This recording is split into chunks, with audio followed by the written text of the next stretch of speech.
It is day 2 of our annual Reimagined Roots business retreat, where Lucy and I take some time away from the business to take a step back and really focus on the higher level strategy and goals that we want to achieve for the next year, and do some review of last year, see what worked, what didn't work, take the quiet time necessary to compile our thoughts and to make a plan moving forward. One of the most important things that we're focusing on right now is hiring. I mean, we have this vision for this company to be a really incredible place to work. We don't want people who just come to work to get a paycheck, do their job, go home. We're looking for really passionate people who are actually interested in making a positive impact, not only on the lives of our clients, but on our communities and the planet as a whole. And we are trying to develop our internal structure so that we give people the opportunity for career advancement, to earn a living wage, and to have the fulfillment of constantly learning and growing and becoming better at our craft. And I'm really grateful to be in this position in this business where we have so many different areas of focus, all working towards that same goal of providing resilience in our customers, but also that resilience for our employees as individuals, collectively, as a team, as a business, and as the world. Again, that's kind of our fundamental belief here. Our mission is to increase the resilience of our societies, and doing that through revolutionizing the American grass lawn. And what that looks like is creating these beautiful, sensational outdoor spaces that are perfectly balanced between beauty and function. So not only does it look good, it also provides value to us as the people who have the opportunity and who have, the gratitude to be able to call yourself a steward of that land. And so we can create these landscapes through careful, intentional design to provide all or some of our needs and the needs of the local ecology that we are integrating ourselves with, not segregating ourselves from. And so to have a team of people to create this culture of paradigm shifters, people who want to contribute to something greater than themselves, who want to help improve the quality of this world, we can do it. And we can do it in this weird way, right? The society that we live in, this capitalistic approach that we currently have and are kind of stuck with for now, using business and using capitalism as a way of generating positive change, and by generating profit, which as a permaculture principle can be returned as surplus. And so that can take a few different forms, but I have this vision of giving back as much as we possibly can, like living within our means and aligning with indigenous wisdom of society and economy, and being able to have this gift and this reciprocity mandate that we work together for a common cause and we share the love. And I know that's pretty out there in today's society, but I think that there's incremental steps we can take to come closer towards this relationship with each other and with the earth, where we're not just extracting, but we're regenerating. And it's mutually beneficial. So everything we do, we try to find that balance of how can it be win-win for all parties involved, and really taking the earth as important as one of the most important parties in that conversation.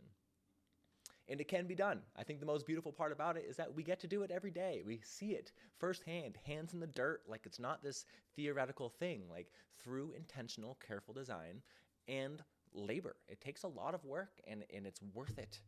Labor that is worthwhile is so important, and it's one of those fundamental human drivers, right? Like we want to create, we want to contribute and have meaning. And it's so unfortunate that so many positions, so many businesses aren't able to offer that. We're not just a mow and blow landscaper. We're not manicuring perfect grass lawns. We're not spraying poisonous chemicals to make the grass greener. Like, we're not pruning shrubs to look like spheres when they shouldn't be spheres. They don't want to be spheres. So our goal is to create this culture and community of moral alignment with clear direction towards this future that we all want. And I think that we can do that directly and indirectly, individually and communally. But as a business, right? So, we have to make money. Like, unfortunately, the reality of it is we can create these careers, these relationships with our employees where again, they're mutually beneficial and filled with pride, right? We can be proud of the work that we do. One of our other primary focuses coming to this new year is this idea of backyard wellness retreats. Of course, our primary clientele want the food. They want raised garden beds. They want to learn how to grow more vegetables, more fruit, plant backyard orchards, and have that function as a primary focal point. But I think that there's this new paradigm where, again, just for the sake of eliminating as much grass or underutilized landscape space as we can, for those who have the money to be able to create these beautiful outdoor oases, these backyard retreats where, you can have a meditation garden, you can have a beautiful bluestone patio that is permeable and has rainwater storage system underneath that cycles up to a bubbling fountain underneath a rough-sawn cedar pergola that's covered in grapevines, and you can host yoga sessions, and you can have your outdoor kitchen and grab the food from the raised garden bed and cook it directly as you're hosting. You can have aromatherapy gardens, tea gardens, and of course, these other native spaces that are somewhat more wild but give you that sense of connection. And creating this sensational gardens, and I love that word, to create a sensational garden space that truly encapsulates all of our senses, from our sight to see the beauty of the color, the contrasting textures, the movement, that kinesthetic element of landscape design where it's alive and you're immersed in it. Of course, the aroma, right? You walk into these gardens and the different flowers, the different things that create this sense of peacefulness and this calming kind of smell that draws us in. Of course, the flavor and the taste, that's such a big part of our focus here, as well as the sound. The sound of the birds, the fluttering of the wings, the buzzing of the bees, which translates into that other sense, that sixth sense of ether, of energy. To walk into a space that's alive, that's vibrating, and to feel how contagious that is, and to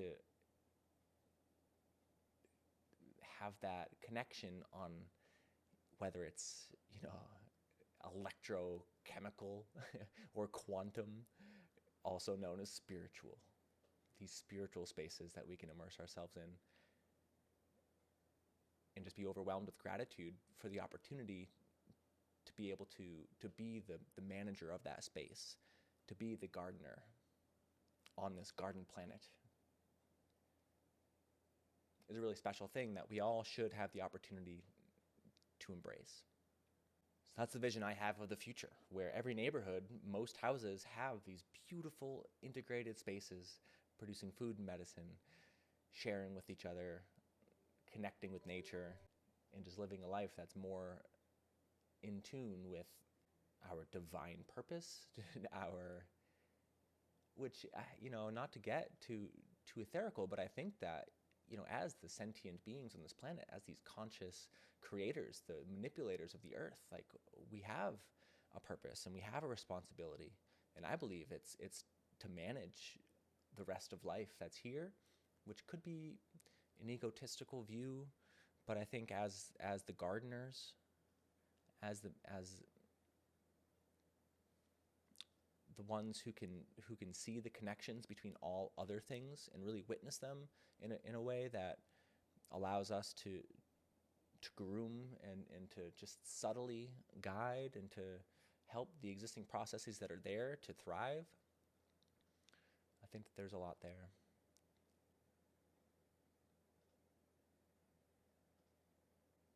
And maybe not for everybody. Of course. We all have our own individual directions as well. But